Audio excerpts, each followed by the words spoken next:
That part of Rostrevor, which overlooks Carlingford Lough, is my idea of Narnia. So said C.S. Lewis, the author of The Lion, the Witch and the Wardrobe and the other Narnian stories, for whom Rostrevor was a truly magical place. "I have seen landscape," he wrote, "notably in the Mourne mountains and southwards, which under a particular light made me feel that at any moment a giant might raise his head over the next ridge."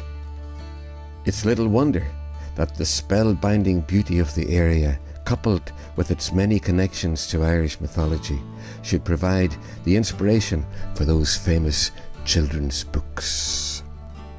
And who knows what part the Cloughmore stone might have played in his rich imagination. Hurled by the mighty warrior of Irish mythology, Finn MacCool, from across the loch, the stone slayed the fearsome Rúscara, the giant of ice and winter. Finn himself was so exhausted by his efforts that he lay down and died, his gigantic outline forming the contours of Slieve Foy. "More beautiful than the Bay of Naples," said George Bernard Shaw of this loch that separates the Cooley and Mourne mountain ranges. "Were such a bay lying upon English shores," the 19th century novelist Thackeray said, "it would be a world's wonder." For James Joyce and Ulysses, Rostrevor was a tip-top destination. From here, halfway up Slieve Martin, first of the Mournes, you can also see across the loch to that heartland of Irish mythology, the great mountain at the centre of South Armagh's ancient Ring of Gullion, Slieve Gullion itself. Between loch and mountain, the Rostrevor area hosts some of Ireland's finest leisure pursuits, from sailing and water skiing to world-class mountain biking and wonderful walking trails and festivals. And the village has not just inspired Narnia. Visible even from here is a giant monument to General Robert Ross, the man whose actions helped create the American national anthem, the Star Spangled Banner. For centuries, as part of the territory of the McGuinness clan, this place was once known as Caisleán Rory, or Rory's Castle. The name Rostrevor is believed to refer to the wife of a 17th century owner of the land the village stands on, Rose Trevor.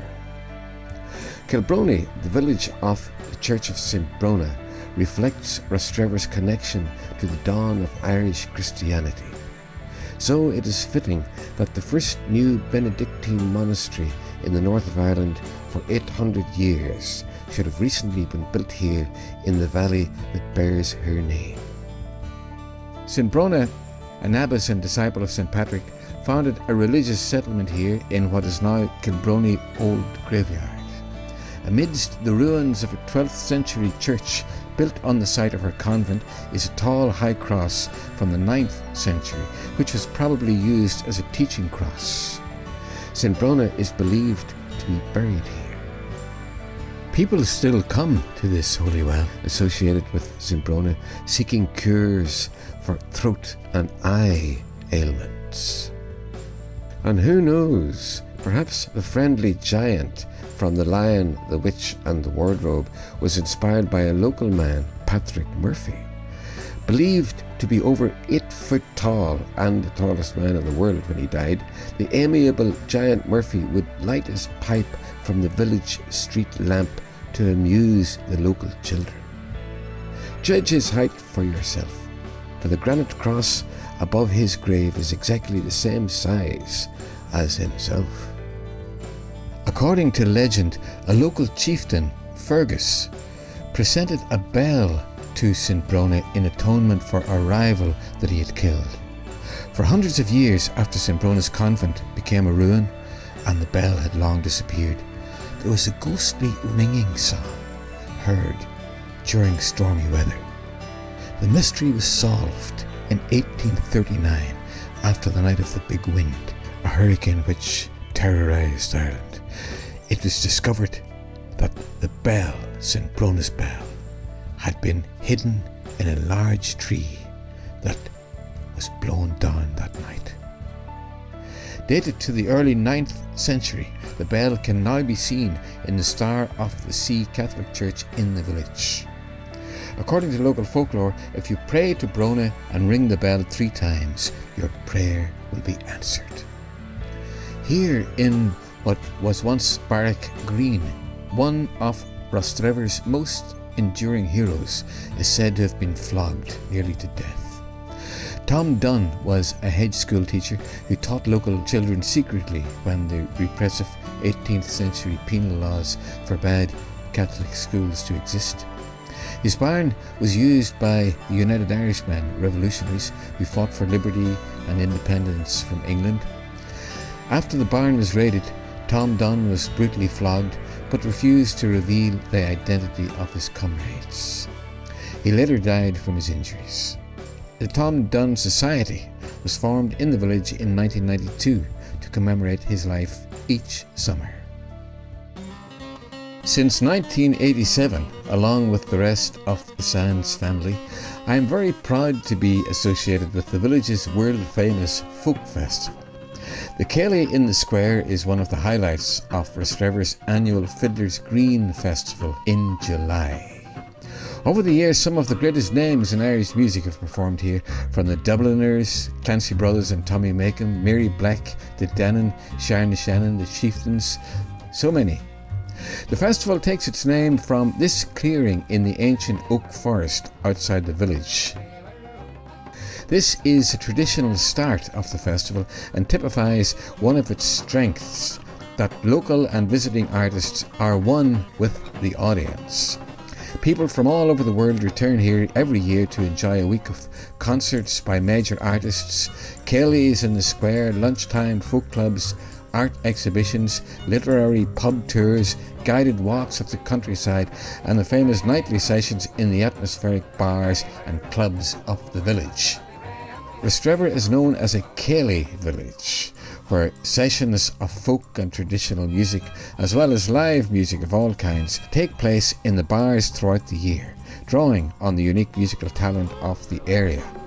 Neighbouring Mourne Point, around the corner, also hosts Blues in the Bay, one of Europe's top blues festivals, where Van Morrison and many others have often played. Rostrevor is a magical place in many ways. Hardly surprising then that part of the village is inhabited by folk from another realm. The Fairy Glen takes its name from the Brunies, according to local legend a particularly mischievous, some would say downright rude group of fairies. Don't say you haven't been warned. In the Fairy Glen and around Kilbroney Park, Rostrevor's connection with C.S. Lewis is now celebrated with the Narnian Trail, a series of installations that will provide hours of fun for families of all ages and host lots of special events related to the famous children's stories throughout the whole year. Rostrevor's unique charm has provided the background for several films, including Philomena, whose lead actress Judi Dench has relatives in the village. Also shot here was How About You, based on a short story by Maeve Binchy, one of several celebrated writers, musicians and artists who came to live in this very special village. It starred Oscar winners Vanessa Redgrave and Brenda Fricker. With the arrival of the railways in the 19th century, beautiful Rostrevor, renowned for its mild climate, became one of the most popular tourist resorts in Ireland.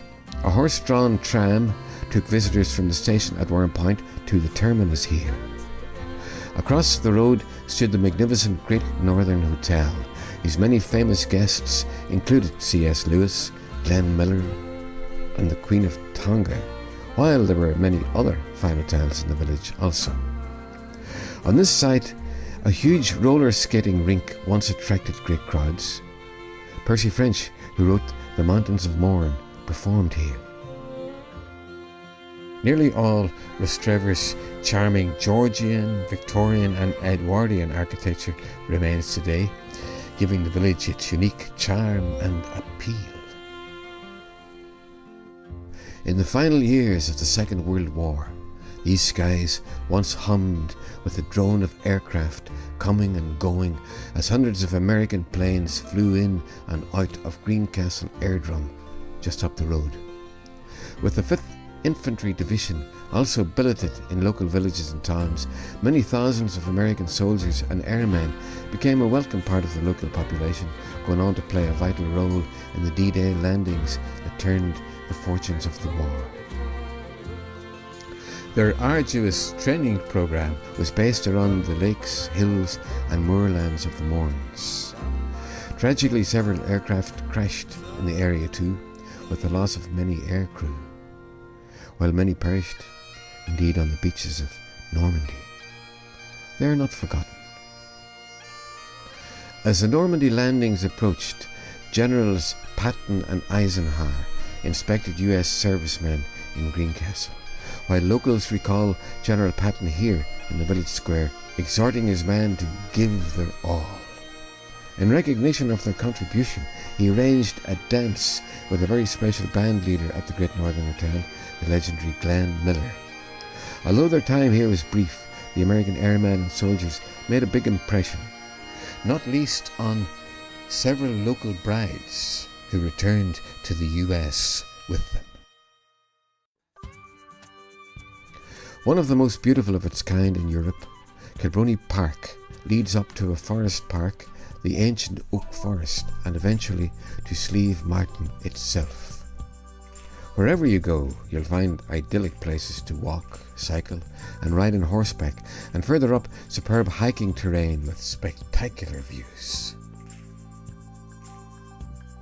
These grounds once belonged to the Lyon family, cousins of the Queen Mother, who brought the Queen and her sister here on holiday.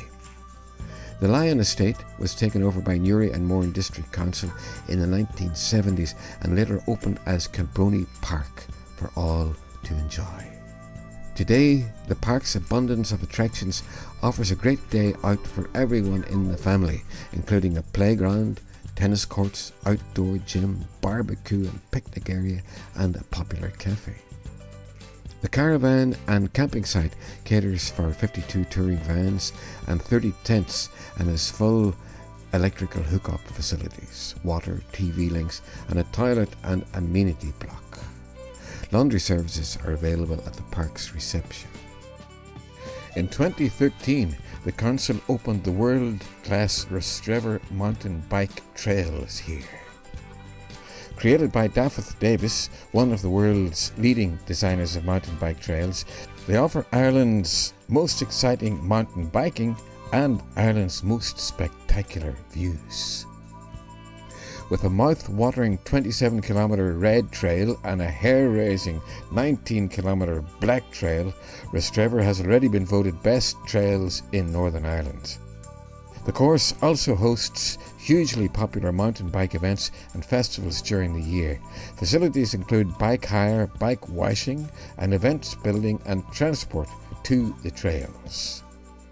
Between mountain and loch, the area has fantastic facilities for every kind of outdoor sport. Cruiser and dinghy sailings as well as powerboat racing are available at Carlingford Loch Yacht Club, making full use of the beautiful location on the shores of the loch. That's just the start. Every summer the loch is alive with all kinds of activities, including water skiing, banana boating, windsurfing, canoeing and lots more. With its atmospheric pubs and bars and enticing restaurants and cafes, Rostrevor is a great place to enjoy life to the full in one of the most beautiful and charming locations in all of Ireland. So why not linger longer and make the most of your visit to one of Europe's best kept secrets? The area is packed with great hotels, welcoming B&Bs and guest houses and charming self-catering cottages in sublimely beautiful locations. We hope to see you soon.